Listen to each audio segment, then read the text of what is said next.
All right, what's up, everybody? Got Jimmy here, Eric, and a special guest who I'll introduce in a second. Eric was actually just trying to encourage me to show off my freestyle skills, which isn't going to happen today. And one of the big reasons for that is there aren't any freestyle skills. I don't know where he got this info. I don't know. I think you got a little mic fright. Is that what it was? Yeah, it's not stage fright. We're not on stage right now. You got mic fright. Been out of the game a while. I know, man. That was a lifetime ago. Yep.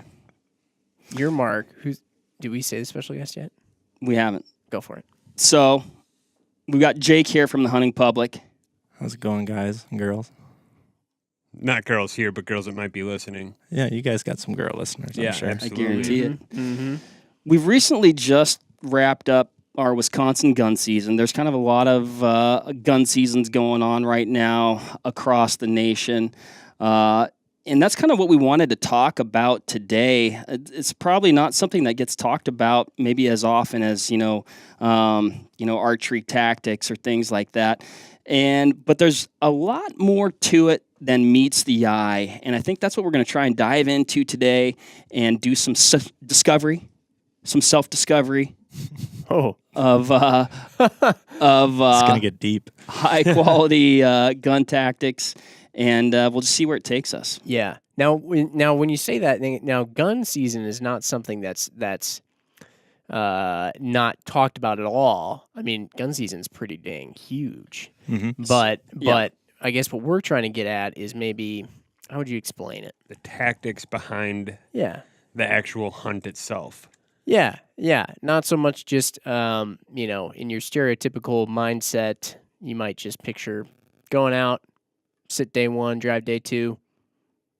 Mm-hmm. That, it just kind of is what it is. But there's I think there is a lot of animosity, I guess, from the hardcore bow hunting group towards gun hunters that you see at least on social media, which is just, I don't think it's necessary at all, just because they think that's exactly what it is that's exactly what everybody does the sits for an hour, old Jimmy or Leroy, or I think I saw Leroy get called out as a name. Yeah. Leroy and his grandson just go out for one weekend out of the year and try to shoot someone's big buck when, that's not the case at all. It's more, I guess for me, it's always been centered around the camaraderie of gun season. And if you want to take it to the tactic level, you can. But otherwise, just the camaraderie and the tradition of it in Wisconsin, at least, has been the most fun part for me. Oh, for sure, man. And you bring up the tradition.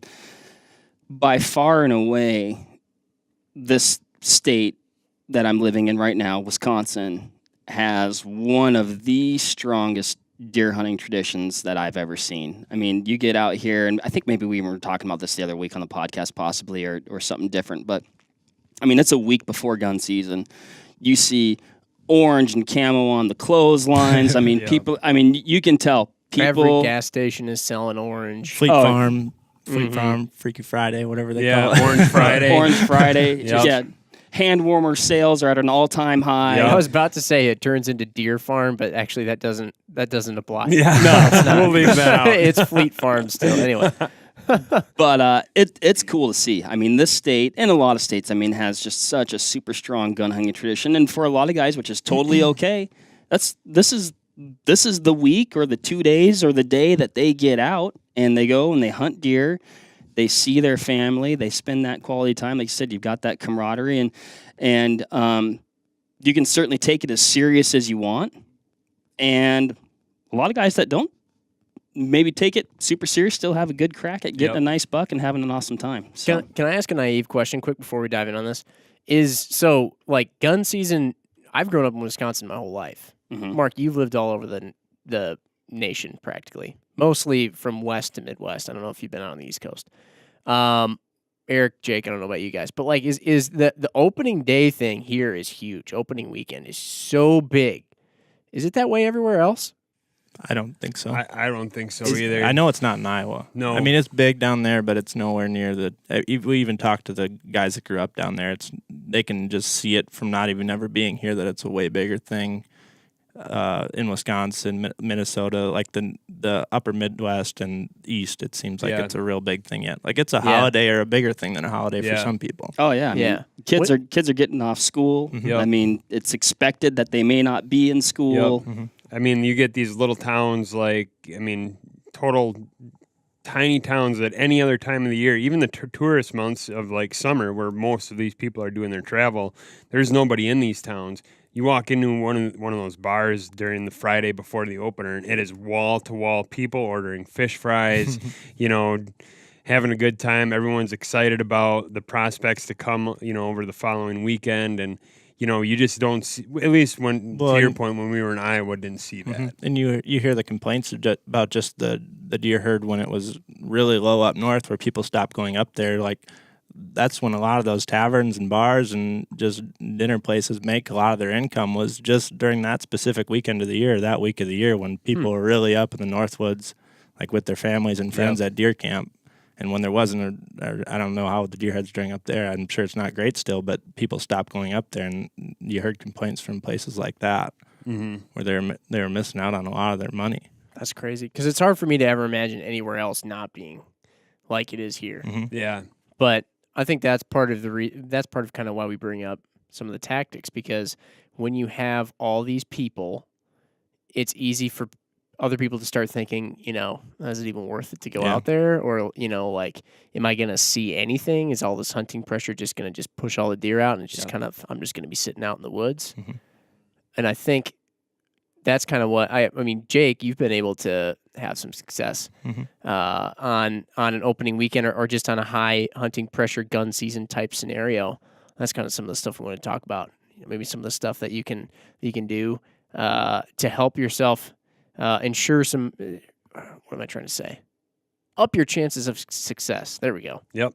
I think we'll talk about a lot of situations probably in the podcast, but what it's mostly going to circle back to is just using pressure to your advantage. Like, that's what everything is going to come back to, and there's a lot of different ways to do that, and every situation is different, but you can always use that pressure to your advantage, just because the deer have to go somewhere. Like, they're going to go somewhere, and you just got to find where that somewhere is going to be, and it can really stack them up in some places, and if you can get in that place, it's a pretty fun time. Yeah, and you might have to change your usual hunting tactics, to adapt to that pressure. Like I said, they got to go somewhere, and there's no question that all those people in the woods and that increased pressure affect the deer, and it's just how do you react to it. And honestly, because I know I've seen in a lot of areas that I hunt, I mean, after opening weekend, it is different. Yep. So, I mean, I'm anxious to kind of, get like your take on it. Less deer. Just seeing, less deer, less activity. Yep. But that could be just where I'm at. Right.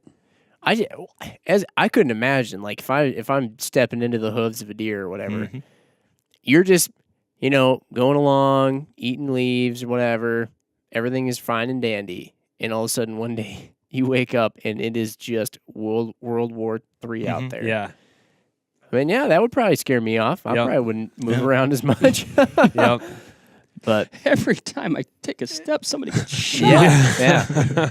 But the convenient thing for the listeners out there, I think, is that, talking to Jake here, being from the hunting public, the name, or it probably goes without saying, a lot of the hunting that you guys do then is obviously on public land. And so that's really accessible for a lot of the folks out there listening.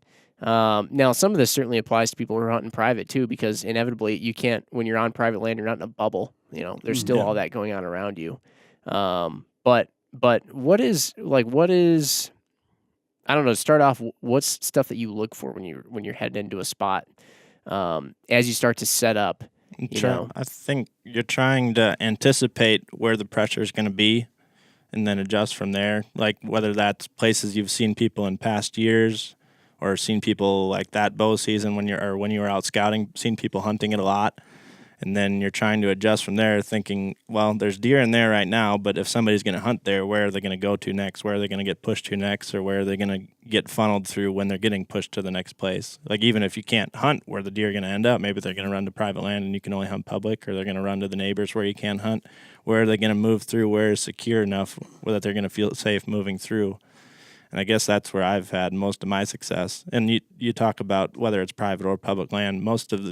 Almost all of the gun hunting I've done in Wisconsin has been on private land. It's not a very big piece. It's 15 acres. But, I mean, most of the deer I've shot have been on the same exact trail within 20 to 30 yards of each other, because they're escaping from all the neighbors' pressure and kind of coming through our property to get to a bigger property where they feel more secure, I guess. And I remember seeing a picture of you on, I think it was opening day in 2015 or 16, going out in a canoe with a buck in the canoe. Mm-hmm. And I want to say that was on that property, that 15 acres. Yep. So do you guys, how do you kind of set the table on that place? Do you, try and stay out of it for the days leading up to it? Or do you know that, like, after years of hunting it, you're going to have pressure on this property? I can't really take any credit for the way we hunted, but my grandpa had it all figured out a long time before I was even around. He bought the property back in the 60s or 70s. And like I said, it's a small property, but it sets up right in the middle of the block. And the way it sets up is we have 1 acre on one side of a river, and then the rest of the 14 is on the opposite side. So we have to go in. We got a pretty long easement that goes pretty much to the middle of a pretty fair-sized block of pretty much all deer habitat. And we get down to the river through that easement, canoe across the river, and then we're pretty much in the stands right away. There's hardly any impact on where the deer, like you're just crawl right up into the stand. You're not spooking any deer. And we always just get in there super early, hour and a half before anybody's coming down, and everybody else has to access through the road. And basically, we're set up in the middle of the block, and everybody's walking straight towards us when they're going to their deer stand. So they're, without even trying or knowing it, they're putting on basically a deer drive or pushing all the deer down towards the middle of the block, which is where we're at. And we're already in the stands waiting, Yeah. And now that applies, I mean, like in that situation, that is a private property, but that same tactic applies on public, private, doesn't really matter. There's different access routes that you can. It would be the most remote, secure place that they can think of. I mean, everybody else is, like I said, I don't know what you would compare, or how would you describe it? I don't know. You can see the motion I'm doing with my hands. It's just, everybody's sort coming. of like a It's all inward getting pushing. It's kind of if you will, like that. hands. Like Will Ferrell not knowing what to do with his hands, but then hands come in anyway. And then it works around the globe. But anyway, I mean, we've had, like, that buck that you talked about that I shot. I mean, we had never seen that deer before on that property, and we run, I mean, not to say he hasn't ever been through there, but we run cameras every year, pretty much year round, on that little property, and never seen anything even close to that big. That was the biggest buck we've ever seen on that property. But I don't know, just that day, like, he got pushed down in there. You could hear him breaking through the ice, and like by the time it got to opening, like when the season opened, he was 30 yards in front of me, and I didn't know he was that big when I shot him. But it was, I don't know, it was like a 21-inch wide 12-pointer with double split G2s, and wow. I got down, like, we don't get down till a couple hours later when everybody else gets out of their stand, just because the property's so small and it's so fragile. Like, you don't want to be, usually we sit all day unless we see or shoot a deer and we have to go take care of it. And I guess that's the other thing, is a majority of the deer that we see on that property is between the hours of 10 and 2 o'clock, when people are getting down and getting cold or moving around, going back to get lunch or whatever. They're getting out of their stands and they're pushing deer around, whether they know it or not, or they're getting down, like it happened this year to me and my brother. Our neighbor shot a deer, and they got down to take care of it, and then they pushed another 7 or 8 deer by us, and we almost got a shot at a nice buck. But either way, just putting yourself in the field for at least opening weekend in Wisconsin, when there's a ton of people out, like, you never know when whoever's going to get down out of their stand and move through where a buck is, and he's got it, or doe, whatever you're after, and they got to move somewhere else, Yeah. So it almost seems like one of the biggest things to consider when you're going out on an opening weekend or something like that, or really just during a relatively short gun season, is it's almost more of a game of trying to outsmart the other people that are out there hunting, or maybe not even necessarily outsmart them, but use them or get in their heads more than trying to get into the deer's head. Because the deer are they're probably in mass panic mode. Yeah. And they're just going to go wherever they feel there aren't humans with guns. And so if you can Which on the opening day of Wisconsin gun season is everywhere. Very few places.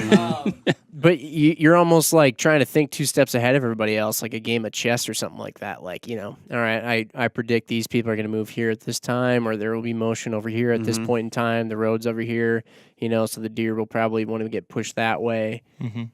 Do you go out and scout a spot? Now, obviously, that piece of private you're talking about, you've known for a very long time. But if you're going out to a piece of public, do you try and go out and scout that spot ahead of time to try and get into the mind of other hunters and what Yeah. they'll be doing to see. Yeah, and we kind of did that with that. You know the spot, Eric, I guess, but it's in a river bottom. And last year, it's changed this year, but last year was the river was real low, and it, over the last couple of years, had grown to 10 to 15 feet tall of just native grasses and just new growth. And all the deer were stacked up down in there. And Zach and I set up there was still water in the river, and we felt like that was going to kind of funnel the deer, like they weren't going to want to cross that river. And 30 to 40, or I think it was probably 30 guys went down and pushed this river bottom. And a lot of times you see bucks and just deer in general that, like, when they're getting pushed like that, if it's dense enough, they'll sit tight and they'll wait till you get, like, the drivers walk right by them unless you step on them. Like, they'll be between two drivers and they'll try to squirt out the back. Mm-hmm. And that's exactly what happened last year with a couple bucks right off the bat. Like, a couple smaller bucks kind of made their way right through the drive, and we could hear them shooting at them when they were going out the back and whatnot. Could hear bullets and stuff. I don't know if they knew we were there, but the shots weren't very close. But anytime you hear a bullet zinging, it's pretty eerie, you know? Yeah. And then they really started to shoot one time. They're like, oh, that might be a nice one, you know? And, like, a couple minutes later, right over the hill comes a real big 8-pointer trying to escape out that back door. And he never slowed down enough for a shot, but we were in the right spot. He was just running real fast, and Zach didn't feel comfortable shooting at him. Yeah. But the plan worked. It just, the deer was too scared. Yeah. And the funny thing was, there's two guys that were set up kind of to our north, which is the deer would have ran straight between us. And he eventually stopped when he was he was far enough away from the drivers and he was comfortable. He was kind of just trying to make his next decision. Like, think about it a little bit, I think, where he was going to go. But where he stopped would have been within 100 yards of the two guys that were sitting north of us all morning, and they had left the woods. Like, right, pretty much, probably 10, 15 minutes before that, they would have had a nice buck standing right next to him. But It's funny you talk about a deer, like, making his next decision. I was hunting, I guess it would have been the day after Thanksgiving last year with a bunch of guys, and it seems like every other year we catch up and get together and do some deer drives, and some guys were bringing a piece through, and I see this buck squirt out, and he is just burning across this cornfield, and or cut cornfield, but he got to this kind of grove of pines, you know, but you could see in there, and man, he got in there and he put on the brakes and he just stopped, and you could tell he felt secure, but he didn't feel secure enough, and like I could see him while I was watching him. I mean, he was like looking left, looking right, like really contemplating his next move, and then I decided that for him and got him. You decided the next move. that's kind of the same thing that we were just talking about, that buck that I shot. I think it was in 16, that real nice one. And it was cool to see him. Like, he knew that gun season was going on before even the first shot went off. Just like the four-wheelers that you usually don't hear, like driving around, people going to their stands, you know, and just the amount of human scent that's probably in the woods at that time. Like, you could just, I don't know how to describe it, but you could just almost see, like, he was 30 yards away from me, and you could see in his eyes that he was turning his head, like you were just saying. He was being real cautious about where he was going to make his next move. And like I said, we had never seen him there before, and we know some neighbors 2 miles away that had consistent pictures of him, like, in sheds. Like, he was living on their property majority of the time, or a lot of the time. And he was 2 miles away from that, and like, you could just tell that he was somewhere that he wasn't that familiar with, and he knew he shouldn't be there, and he didn't know what he was going to do next, but he knew he was in trouble almost. You could tell. Yeah. Another thing that, you know, I was kind of thinking of when you talked about getting in there mega early and being the first one in, I almost kind of switching gears from that. I know last year you killed a buck. Was that on opening day in Iowa? Yeah. Okay. And if I remember right, in that video, you guys were actually parking right at shooting light, or maybe even a little bit after. I know when you guys were walking in, it was definitely light enough to shoot. So could you kind of talk about that? Like, I'm assuming what you guys were doing there was finding out where people were, and then taking note of that and adjusting your tactics. We were gonna, that day, the plan was to get to a known bedding area that was secure, and I guess use the people that were going to be hunting closer to the road to our advantage, but the conditions were good enough where we could still hunt. Like, it was a little bit windy, and we were just going to move slow throughout the day and just try to spot a deer, and then, like, hopefully be within range of it by the time we spotted it, and be moving slow enough where we could shoot at them. And we pretty much had got right to the fringe of where that bedding area was that we were going to try to get into, and we could hear some deer up in front of us chasing, and back towards the road there was a bunch of shooting going on, and I don't know, people yelling, doing deer drives up closer to the road. And we were looking up into that bedding area where we heard the grunting and a little bit of chasing going on. And all of a sudden, Zach looked to the left, and we had been moving so slow to that point. 100 yards away, there was a buck standing there kind of doing the same thing I was just talking about. He had his nose up in the air. He was looking all around. And we didn't see him until he was standing right where I shot him. Zach pretty much said, there he is. And he was 80 yards away, and I didn't think about it at all. I could see that he looked like a nice enough buck for me, and I shot him. But I guess just in that case, we were just moving slow enough, and we were going to try to make it happen for ourselves instead of waiting for other people to move the deer, I guess. Yeah. When you were describing that piece of private that you hunt, and I mean, you're using, pressure from, other hunters, on opening day, do you find, it seems that pressure starts to relax as the season goes on? Either people are tired, they didn't take vacation, maybe they got a buck. Does that spot become not as good a spot as the season goes on then, as that pressure diminishes? I'd say it gets better. It's just not a great, they move through it more than they bed on our property. It's just pretty wet. Mm-hmm. There's not a lot of places where they can bed on our property and live there, and we don't have any food. It's just pretty much in the middle of a marsh, but right on that neighbors that they're trying to get to always, I guess, before we shoot at. And the neighbors that they pretty much live on, they'll push them to us sometimes too. But I guess it's just a huge wetland marsh that they really try not to cross unless they're really pressured. And that transition where the high ground is where it leads into our property, and they're always walking on that transition trail where it's too wet in one direction, and it's just pretty much almost a dike that they're walking down where they can move through it without having to break through ice and water all the time. And that's where we shoot them most of the time. But I'd say after gun season in Wisconsin, it gets pretty tough. They're being pretty cautious about where they're moving. If you're hunting public land or a pressured piece of private, if you've got a big piece of private where you can control all the pressure, you can get into some good hunting. But I don't know. It's tough to get on a buck after opening weekend in Wisconsin without someone pushing them around or doing it yourself. For me, I'm not saying it can't be done, but it's tough to get natural movement out of a big buck. And you touched on, that property's pretty wet, and that, made me think about what I was just writing down there. Sometimes those deer, it seems like they'll bed on those high spots where they're surrounded by water. Mm-hmm. And isn't that real similar to the situation you found yourself in this week on? Yeah. And I was hunting with Dan Infault for, I think it was Monday and Tuesday, and that's what he's dealing with all the time. Mm-hmm. I mean, that's a guy that's hunting public land pretty much every single day of the year. And I can think of guys that live around me that just hunt cattail marshes, and deer will bed on top of muskrat houses and stuff like that during the gun season, just to get away from pressure. If they can find any high ground surrounded by water where people aren't willing to go, they want to live more than they want to die. They're going to do whatever it takes, especially a mature buck.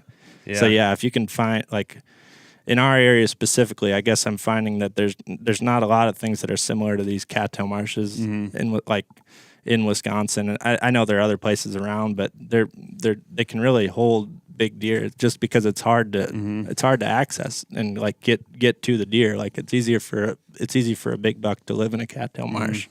So your tactics almost change as the gun season goes on. So opening day or opening weekend, you're almost using the pressure that other hunters are creating and going in and trying to hopefully glean some of the success off of or maybe capitalize on either a mistake that they've made or just something that they've just done without even trying to. Yep. But then as the season goes on and the deer start not really moving very much, naturally, that's where you sort of transition to. Yeah, and I think the reason for that is just because, at least with that property, a lot of the people that hunt around us on that private piece, they don't hunt after the opener pretty much. Mm-hmm. There's no pressure, so you can't rely on that. Mm-hmm. There's no pressure on that property. But if you were hunting public land or somewhere where I guess your neighbors hunted throughout the season, you could still use those same tactics. But just speaking from my experience in Wisconsin, usually I just like to go home and go with buddies and do deer drives just because it's a lot of fun being with a group of guys like that. But like I guess down in Iowa last year, we used those same tactics throughout the year because we're just hunting public land down there, and there's guys always pretty much pushing deer around throughout the whole gun season. You're just trying to get places where deer are avoiding those deer drives or avoiding the people gun hunting, I guess. I mean, the crazy thing too, when that's going on at that level, you'll see, different groups of guys, and they'll bring a piece through, but then another group from another area could do the same thing, and then all of a sudden a big buck from over there, or a buck or a doe or whatever, gets sucked into that spot that you guys might have just gone through 20 minutes earlier. It's just it's pretty wild how. And I've done deer drives where we watch people walk through a piece, and like there's a couple I can think of specifically. Like it doesn't matter if people walk through it, especially if it was 3 or 4 people. If there wasn't 15, 20 guys, they didn't get all the deer out of there because the deer just sat tight and watched and listened to the people walk right by them, and they never saw them. So people walk right by deer. Yeah, for sure. Like have you ever been to my house, right by my parents' house? Yep. There's like a 7-acre marsh behind my parents' house, and they just bought the place like 4 or 5 years ago. But the first year we moved in there, nobody had gun hunted it. And the last day of the season, all the deer must have been stacked in there. And we walked the thing with, 7, 8 guys, 4 different times, back and forth, every time deer got up. And like, no kidding. people were only 15 yards away from each other walking, pushing this.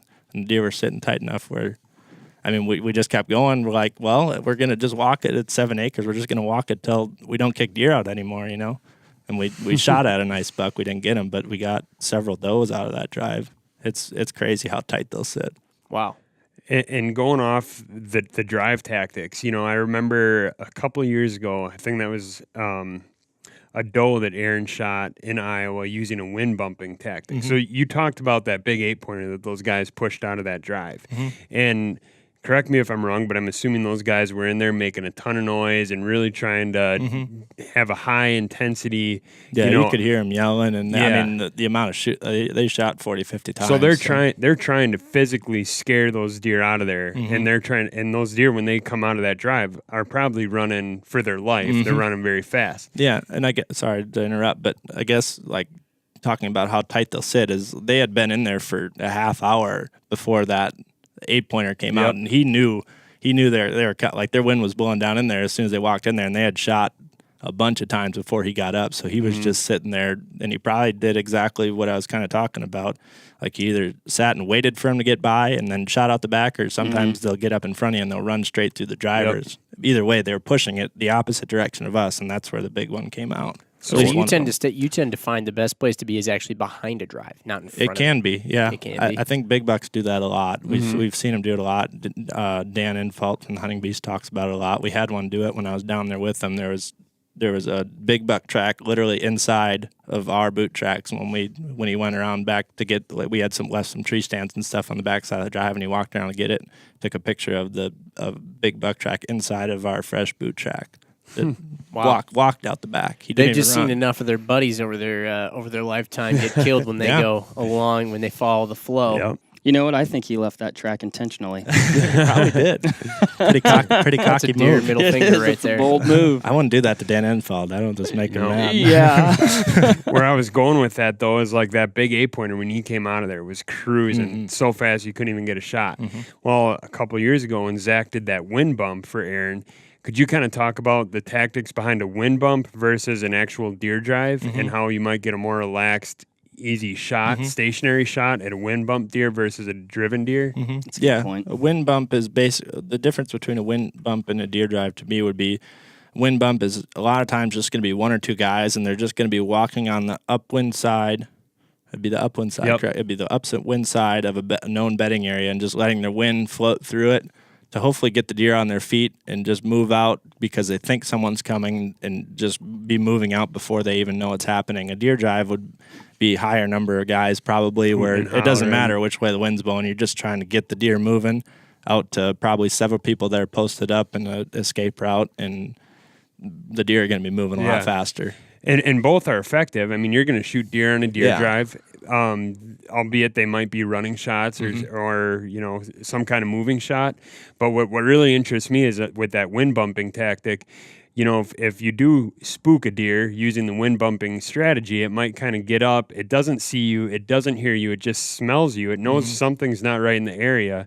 So that deer gets up and it maybe walks out or just kind of is moving. And like in that video, I'm sure we can, get it in the link here with the podcast. But I know Aaron had a 30-yard chip shot at much that more deer. ethical shot, moving slower. And I will say that I don't know how well those wind bumping tactics would work in Wisconsin. Yeah, or just rifle states in general, or places with a higher gun hunting or hunting population. Iowa, I think the deer are more likely to get up when they smell a human just because they don't smell it as often, or a hunter just because they don't smell it as often because there's less hunters. But I mean, if a mature buck just smelled a hunter and then got up every time he smelled a hunter in Wisconsin or a more pressured state, he would be moving a lot, Yep.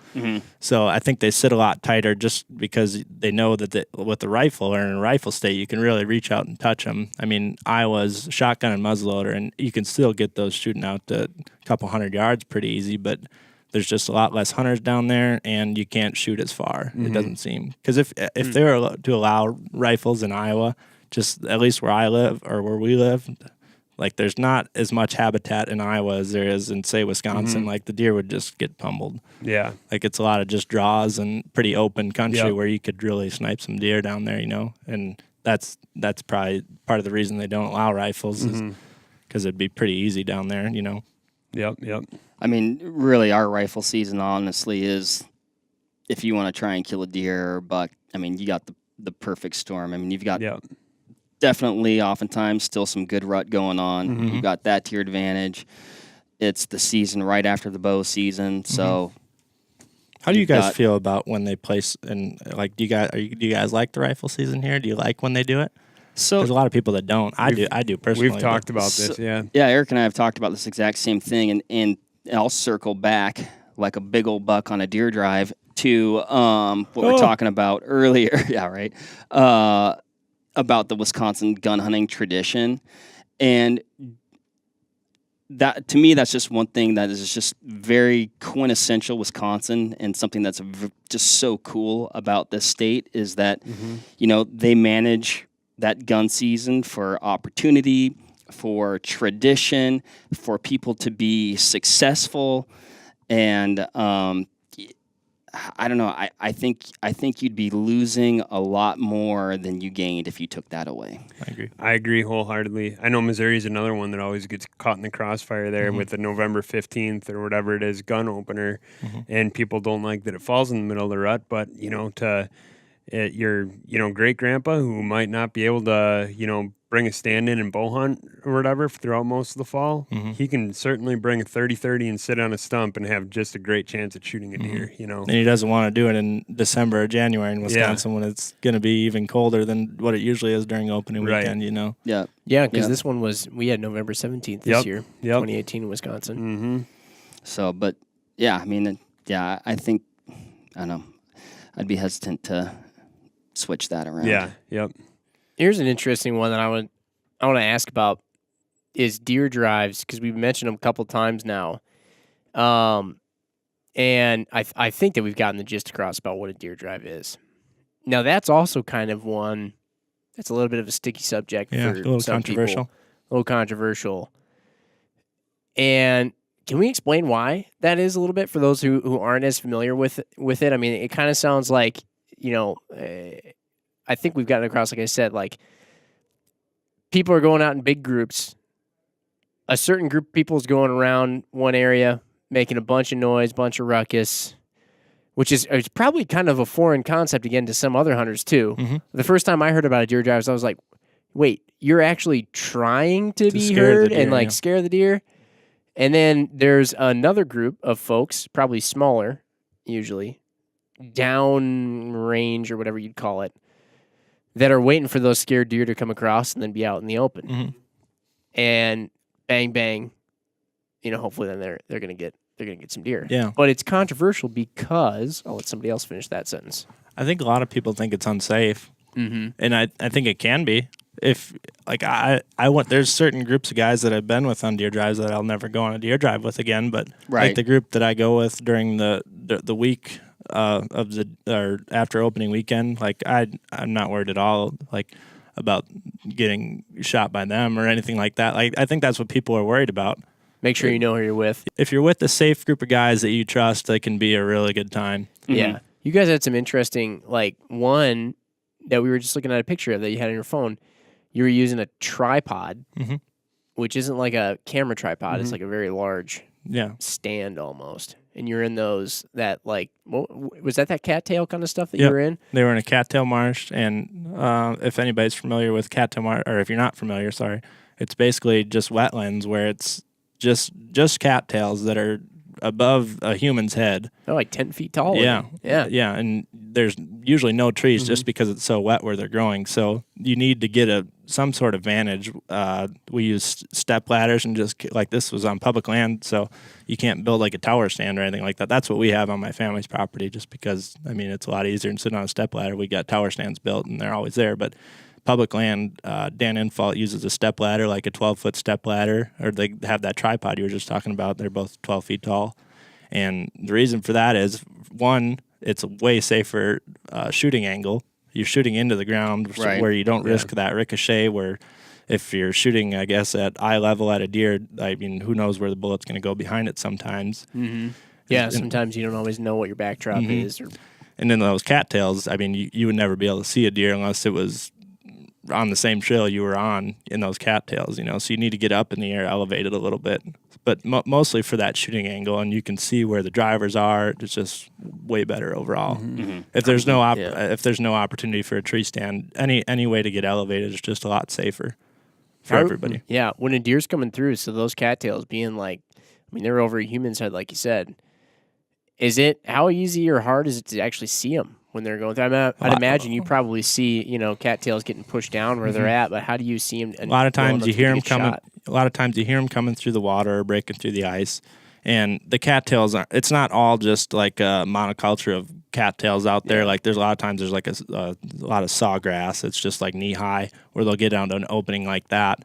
But if they go through those cattails, a lot of times you'll just hear them and you'll never see them. I mean, you won't get a shot, but you just got to hope they go through an opening. A lot of times they have to. Like people that are driving or pushing, like you'll have deer get up from media away, which is a couple feet. And like it'll scare the hell out of you, All of a sudden you just hear a big explosion, especially if it's a buck. I mean, and then you'll just see antlers plowing through cattails, and you can't see the body, you can't shoot. I mean, you're just trying to get them to where the posters are. I mean, a lot of people. It's hard to find people that want to drive because you're probably not going to get a shot. You're just hoping that you get to post one of the times, So the guys who are driving go out with their guns? Like, are they? Yeah, they do just in case they get into an opening or something like that. But I mean, there was several guys. I mean, we had 10 guys doing a push to us this weekend. 3 of them didn't even bring guns just because they knew they weren't going to get our chances of them getting a shot weren't going to be very good. Yeah. When you guys set up for a drive, do you guys give any thought on the wind direction? We try to a lot of times because it seems like the deer are going to either run with the wind at their back, straight at their back, or they're going to try to get the wind in their nose somehow. So I one guess, or the other. Yeah, one or the other. And I guess I can just describe like that drive that we did the other day where I shot the buck is basically my buddy and I. It's just a square 60-acre marsh, and we were trying to get to the northwest corner of the property, and we knew that when it was a west wind, so we knew that by the time we got to the northwest corner of the property, which is where over the years we've done this drive a bunch, that's where the bigger deer escape, is they go through the northwest corner. So we were going to try to get there, but before we started moving to that corner, we had someone posted up on the opposite side where if we were going to get deer up walking in, he was going to be able to see him and shoot at him. And then after we got set up, that's when the drive would start. So we had people in place before we even got posted, just because us going to where we were going to get posted, we figured we were going to spook deer, and that's when I shot the deer was on the walk-in. Like no kidding, huh? Yeah. Okay, yeah. Yeah, just getting set up, you're almost like driving deer. Yeah. Because, you got to, in that situation, you got to walk through where some deer are going to be in order to get to a better spot where, you're going to be able to see more deer, and then there's going to be a lot more deer where the pushers are going to go through, I guess, is the way to describe it. But yeah, you're always trying to think about the wind or we are at least. Yeah. If you got enough guys, you don't have to worry about the wind direction. But right. It seems like you're always short on guys. I guess my thought process with that, haven't done a ton of deer drives, but like not always, but if you can have the wind, I guess, going the directions that the drivers are going, because to me it's like you're already giving that up, Yep. right? Like the gig is up, Yeah. they're coming, and then you kind of sneak the other guys in on the back door where those deer might Yeah. not have an opportunity to wind them. But I don't know if that's right, wrong, or otherwise, Right. or like I said, or if it really matters a whole lot. One thing I'll say too is if you're interested in doing a deer drive but you don't want to shoot at a running deer, in that drive, it's so secure. Like I said, there's 3 guys that didn't even bring guns that were pushing. Like the deer, you could hear them getting up 20 yards in front of you, but they're not running. Like they know that you can't shoot at them just because it's so thick. So the posters, like a lot of times we'll get shots at walking or stop deer, like they're just trying to stay out in front of the pushers, and like that's all they're trying to do, and they'll just almost circle around them eventually, just because like you can't get them all out of there just because it's so thick, no matter how many guys you got. Oh. So Because they're they like not to sit tight. Yeah, they don't. I guess in that situation, their only other option is if they run out, they got to run through a wide open field, and they don't want to do that. So they're going to try somehow to get around you.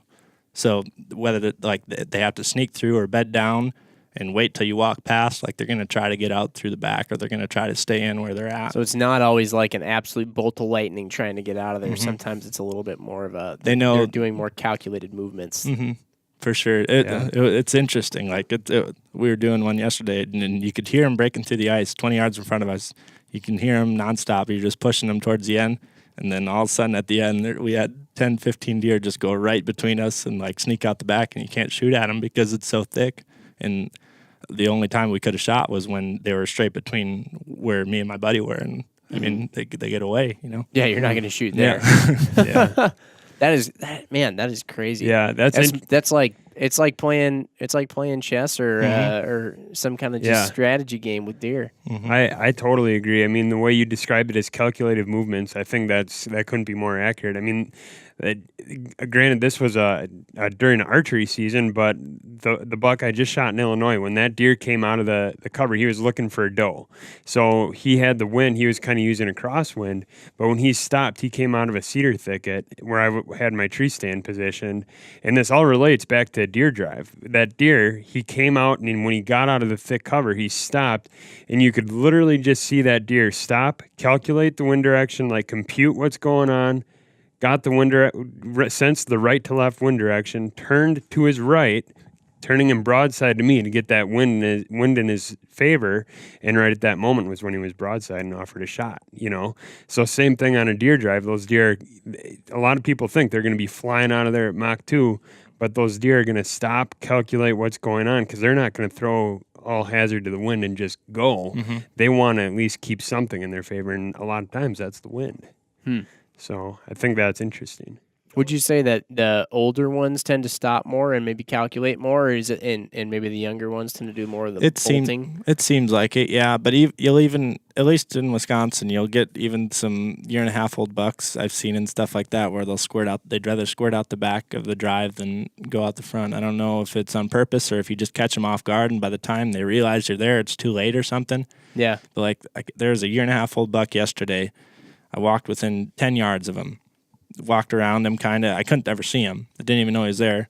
And then it got too thick, so I turned around, came back. And when I started really plowing through brush to get to him, that's when he got up. But he totally knew I was there, but he was just going to sit there and let me walk past. And the year before that on the same drive, I was literally crawling on my hands and knees because this property that we push is just like multiflora rows and it's just thorns and stuff everywhere. And you got to get on your hands and knees a lot. And I'm crawling, and all of a sudden I look to my left, and there's a 1.5-year-old buck 4 or 5 yards away just staring at me. And as soon as I make eye contact, he gets up. But it's just it scares you just because they're so close. You don't think they'd sit that tight, but they do a lot. Well, he's probably just curious. He said, "Well, that thing has as much hair as I do. He's probably all right." That's wild. I think that humans a lot of times, we're so relatively advanced, if you will, as far as a species goes. And we think that a lot of times we know all these other creatures. We have scientists who study other creatures and their behaviors and all these things. And sometimes it's easy to accidentally assume that animals are dumb. And then when you think about that, deer doing that is deer knowing what humans do. Yeah. Like it's deer understanding human psychology and For like, sure. oh, he can't see me right now. Oh, they're trying to do this. They're trying to do that. I'm going to do this. It's like you are you're not like hunting a mindless opponent. Right. Oh, they're definitely more in my head than I'm in theirs. I guarantee it. Yeah, and the crazy thing is that's a deer that's been around for a year and a half, and he already Yeah. knows that he's better off sitting there and letting me walk within 5 yards. Yeah. And until he sees me or he can see that I see him, he doesn't need to get up. Oh, well, at 1 week old, those things can run like, feels like 30 miles an hour, however fast we had to run to try and catch those little suckers when we were capturing them with the DNR. I'd be curious they're to fresh know. out and they're already Usain dude. Bolt. Seriously, I'd be curious to know if there's any genetics at play there. If some deer are just born like sit tighters, and other ones are like born like, nope, I'm getting the heck out of here. I'm gonna You'd bolt. think. Yeah. It seems like deer have different personalities. I was just and going to that, say, I mean, that's a podcast topic in itself, deer personalities. I mean, there's been seriously, like, I remember, a couple years ago, people hunting a deer that was just roaming everywhere. And then other times you see these deer that it seems like they're afraid of being out in the daylight and they just never move. they spend all their time in a 40-acre parcel. Yeah. Where some deer just like deer the same age in the same area, they're just running miles and miles. Yeah. Right. It's Yeah, weird. absolutely. I know we're talking a lot about deer drives there, and Doug Duran talks a lot about what he calls mooching deer, which to me, growing up, mooching was like a very Sounds like interesting. slow form of salmon fishing. It was like you're fishing cut plug herring, but like kind of in a very slow fashion, if you will. The only other time I'd heard that term used was actually by Doug talking about mooching, which is almost like, I feel like it's like a modified still hunt / deer drive, where you have, and Doug, comment below if I'm butchering your hunting tactics right now, but where you get a group of guys who would be in essence the drivers, but it's a very slow, deliberate kind of still hunting process where I think the guys who are pushing through the piece definitely have a chance to get on a deer or get a shot, or even a standing shot, a very relaxed shot. But then also if they bump that deer and they don't get that shot, then it can go out to the guys that are sitting. So That's a good point. That is something that we do. I like that it's called mooching. I'm going to use that. yeah, But yeah, I mean, that's a really great tactic too. I mean, that's basically, I guess, what we were doing, my buddy and I, just the other day when I shot that buck, because we were moving slow because we knew that there was going to be deer that we got up. So we were hoping we could get close enough to them where we could get a shot. And then if we couldn't get a shot, then that other guy that was posting could get a shot. But yeah, that's exactly what happened. Is we were moving slow enough. That buck stood up 30 yards away. Didn't even look our direction when he stood up. And then when he looked over at us, then he started to get out of there, and I shot at him and got him. But yeah, it's like basically still hunting or mooching, I guess is what I'm going to call it now. Yeah. That's, I got a question I just popped in my head because I want to make sure too that being that we're talking about some tactics, this is one that I realized the way we've described some of this stuff with deer drives or maybe sometimes on like opening weekend, perhaps trying to use other people's deer drives and things going on, pressure happening in the woods to your advantage. It makes it seem as though you can just walk out onto a piece of land and just kind of start walking and making noise, and deer are just going to magically be in front of you and start moving. Maybe some of that is the case, maybe not. I don't know, but like, is there something you look for as far as how do you know where to sit? Oh, I know they're going to be doing a drive here, so I'm going to post up here and try and use that. Or if you are driving deer, how do you know, like, yeah, we're going to hit this area and start moving guys up this way, or we're sure there's deer down in here? What kind of stuff are you looking for that indicates a good spot? With our videos, we're always talking about bedding areas or just deer bedding. And I mean, that if I was gonna do a deer drive or try to push deer around or try to mooch deer, like you're moving through those bedding areas and trying to get them, like basically you're trying to intercept them between that next secure bedding area that you know of, I guess. And that's And you've scouted the bedding areas Yep. ahead of time? Yep. So this is Whether before it's- the season whether is it's opened just- or before you're going out? Yeah, whether it's just intel that we've collected throughout the bow season or just scouting in the past. I mean, Aaron and Ted are down in Iowa hunting right now, and they're going to be till the gun season. And whatever information they give us from the next 5 days here is going to be real important for what decision we make for gun hunting on December 1st down there. Like we want the most recent information is the best, but after gun season opens, there's going to be people all over the place. You kind of need to start from square one. But I guess last year when I shot that buck down in Iowa on opening day, Zach and I were going to a spot where throughout the fall we saw more mature bucks there consistently than anywhere else. So we were going to try to get to that place first. And then after that, you got to adjust. And like later in the season, they ended up finding a spot where nobody was hunting just because there was no trees. It was that river bottom we were talking about. And they were feeding on some oddball duck potato plant down this bottom, and nobody had found it. And they ended up shooting 2 bucks, almost 3 bucks down in there too. But Okay. So earlier on in the season, you're relying on some of the intel you've gotten from archery season and things like that, or scouting. And then later on in the season, in a way, you're just trying to find out where other hunters aren't. You're looking for a high concentration of whatever the target deer. Like if you're just trying to shoot does, you're looking for the highest concentration of does you can find. Just because that's where your best chances are going to be. If there's higher numbers there, you got a better chance. And that we were looking for a buck. So we had seen basically every time we went into that piece that year, we had an encounter with a mature buck that we'd shoot. So that's where we wanted to start.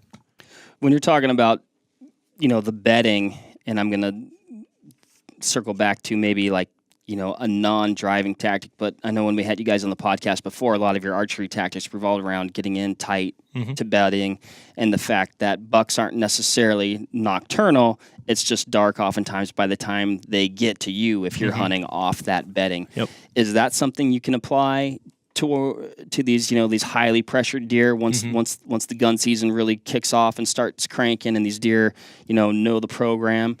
Can you implement those tactics and get in tight where you may not see that deer, but for a couple minutes throughout the day, but if you're close enough when he gets up, you can kill him? Yeah, I guess that spot that they started hunting after I shot that buck in Iowa last year is probably a pretty good example of that. It was just kind of a spot that we saw deer feeding down in this bottom during the summer, and we never really thought much of it. Like we never circled back to it during the bow season. But were they feeding on that same duck plant in the summer? During the summer. No kidding, huh? And it's essentially like a brassica, right? So they'll eat the leaves before you get that hard frost, so during the summer months, and then after you get that good hard there's freeze, a tuber in the ground. Yeah, so it's very similar to like what a brassica food plot It was would a be. natural food plot. Like it had flooded out late in the year, the spot, and then or late in the summer. So like August, this stuff was just new growth growing back up, and the deer were feeding on it like crazy. And then we didn't revisit it the whole bow season. And then after I shot that buck, Zach got out late one afternoon, just got up to a place where he could see a long ways from, and he noticed that they were back out in this spot, and like nobody had pressured them, and I guess they had pressured everywhere around there. So all the deer were stacked up in this bottom that nobody can hunt because there's no trees. Like you can't, and a lot of people hunt out of a tree stand, So they're just sitting on the ridge where they could see down into the bottom there, and there was deer just piling out to that. It's just it's not a cornfield or a soybean field where a lot of people are expecting deer to be feeding in December. They're just feeding on natural browse, and it's just kind of a overlooked food source that nobody was thinking of in the area, I guess, last year. I wonder if that time of year, if it was potentially, well, it sounds like they were really on it earlier in the year, but if it was almost like not an alternate, but, kind of a food source before maybe they were getting to their primary or destination field, but they weren't going to get to that field. Like a deer version of spam. Yes. Stuff's getting bad, so we're resorting to spam. Yep. I'd be and just curiosity, I'd wonder if those deer were just almost like staging there, feeding, and then once it got dark, they were headed somewhere else. In that situation, they were just because we could see the track. Oh, there was snow. They were feeding down there during the daylight or during daytime, but at some point during the night, they were all making their way out to a cornfield. Okay. But they weren't doing it during daylight because we drove by the cornfield a lot during daylight, and they weren't out there. But people were seeing deer, or whoever was hunting down on that bottom that's where they were all at. They were just staging up down there until it got dark. That's a really cool kind of latter part of the season tactic, Bill. Yeah. If you can find some food, away from the Alternate. primary food. Yeah. Alternate food sources. Well, and talk about that. Speaking of alternate food sources, talk about those hedge trees and the what the heck? They're like the Maraca locust. Yeah, you get those locust pods, and those things that you'll find in the woods. They're kind of like Look like a and banana skinny. almost, but Yeah. it's a mix between it's the size of a banana, but it looks like a soybean pod.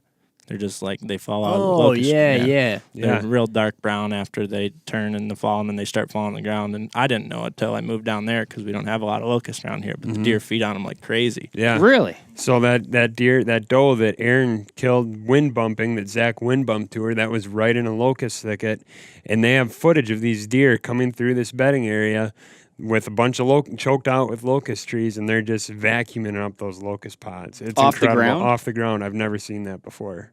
Very cool. And a lot of time, like late season like that, they're going to be dealing with temperatures that are real cold. Where at some point during the day, they're going to have to get up and feed on something, like whether it's duck potato or locust pods or red brush. Like they're going to find something to feed on and stand up during daylight to feed on. And so you just got to get close enough. A lot of times they're bedding right where they feed, so it's tough. But you just got to find a way to get in there. A deer biologist once described winter to me as a long, slow starvation for deer in the Midwest. They are going into starvation mode. So that's when you start, obviously your traditional corn and bean food sources, your grain, that's good. Deer are always going to be there. But in areas like we're talking about right now where they don't have that, you start seeing them resorting to things like, new growth timber or locust pods or even if they have that where they just know they're not safe to go out there during daylight, they're going to find something else. Like when I eat this, I get shot. I need to find something else to eat. It's like when you get up at midnight and you get a snack. Like deer are doing the same thing during the day.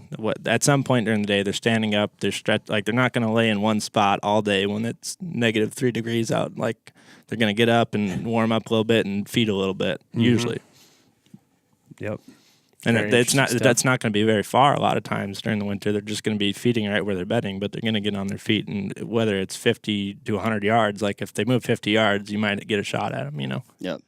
It goes to show you need to know a lot more than just deers and bullets and guns when you go hunting. Like you got to know about plants and habitat, things like that. Apparently That's something I always deer personalities. Oh my gosh, you practically need to be a psychologist out there. But that's the one thing I think I underestimated all the time. It was like I always thought hunters just kind of went out and it was just kind of like they just go here, sit, oh look at deer, bang. We'll see if lightning strikes. Yeah, I don't know, and maybe some folks do that. I don't know. And Maybe it works, right? You can do that probably too, and sometimes that might even be the best tactic because you might just end up sitting and the deer forget you're there, and all of a sudden they just kind of calmly walk out. But I do think that a lot of times, again, speaking of personalities, I guess my personality tends to be when I'm interested in a topic or a subject or a hobby is to like really invest in like, why does that work? How does that work? How can I use that to my advantage? And that's where you start thinking about like, okay, yeah, now you start talking about alternate food sources. I understand that the pressure over here is probably going to make these deer not want to get up for their midday snack in this big, wide open death field, essentially. And they're going to want to go over to the nice, little potato thing that you guys got. I don't even know what it is. Duck potato. We didn't know what it was for the whole season either. We had to send it off to the DNR and everything. We couldn't figure out what it was. That's awesome. Did you guys actually dig any of them up and take a look at them? We uncovered them and took pictures and gotcha. sent it to a local DNR guy, and he said, we find it more and more now that we know what it is, but like it's kind of just like a little hidden thing. And I think last year might have just been a weird year where they were just hitting it real hard or something. But yeah, well, the water was down last year, right? Yeah, and that's what it takes. It takes like a kind of a weird summer where the water gets like basically the place where it grew. The place was sitting underwater till August, and then it dried up where plants could start to grow. Okay, and the duck potato filled in there. I'm looking it up on Google right now. Is it human edible? Probably. I don't know. That's interesting that you talked about how it was like weather dependent. Mark and I were just talking about a spot that we looked at where this year would have been a phenomenal year to hunt it because, we had a lot of flooding. The whole Midwest had a lot of flooding. So we got the duck potato photo. Is this it? It's beautiful. It is not actually at all what I was expecting. It's like a nice Arrowhead plant, I think they call it too. That's what it looks like. It's a big arrowhead leaf. Pick a bouquet big arrowhead leaf. It's got a nice little. Yeah, you could give that. You could give a bouquet of duck potato to your wife. She'd probably really like it. And then when she's done with it, pitch it outside and shoot a deer over it. That's right. Good point. Yeah, like white petals, yellow middle. Yeah. No, I wasn't deer hunting. I was picking you this Yep. bouquet.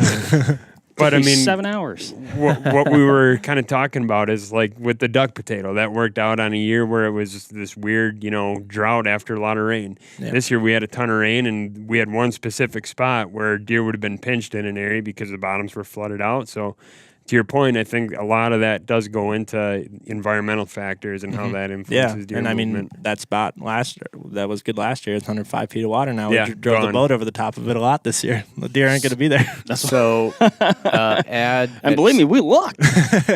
psychology, biology, the Meteorology. meteorology, the study of plants, the study of. Man, there's a lot. Yep. Yeah. You can make it what you want. You don't have to know any of those things, or you can just go enjoy deer camp with But your I friends. want Yep. to. Yep. I want to know it all. You That's drive great. yourself crazy, that's for sure. Yeah, you Just trying definitely to know, can. though. You definitely can. And even then, realistically speaking, I mean, you can know all those things and probably go out and still have a day where you don't get a deer. Yeah, Absolutely. I mean, it's a I wild animal. That's just the dang truth Yep. of it all. I'd say that's the fun most part, days. though. Yeah. A good friend of mine is the keeps you going smartest back. person when it comes to deer biology. He is a deer biologist. If he's listening to this, I'm sorry, but that guy cannot kill deer because he overthinks it. He knows too much, I always say that to Warb too.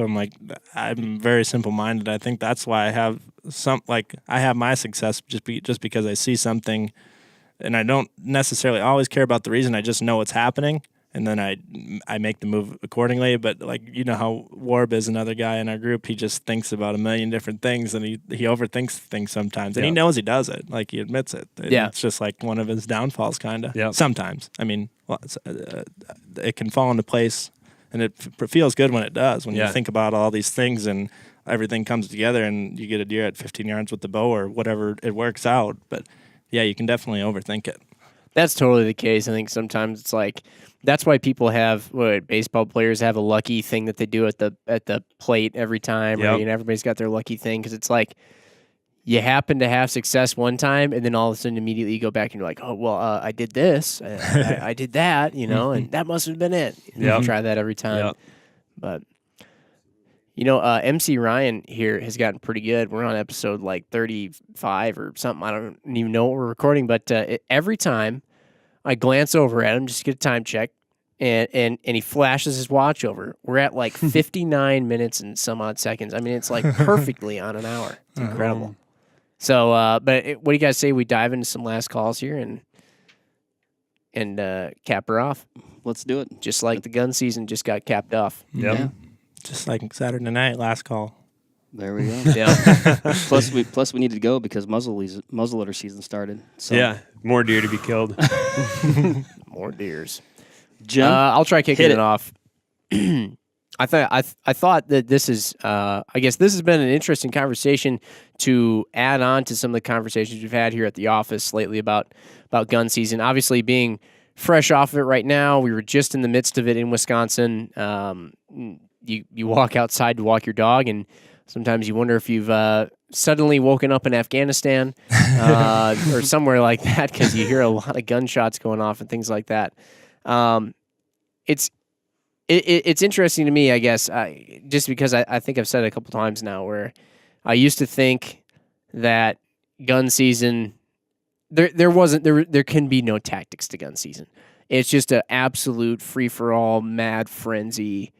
And in some ways, probably kind of is. Mm-hmm. But at the same time, I think that anytime you have a goal that you're trying to get to, even if it seems like it's amidst extreme chaos, there's tactics to everything. You can implement tactics to everything to at least increase your chances for success.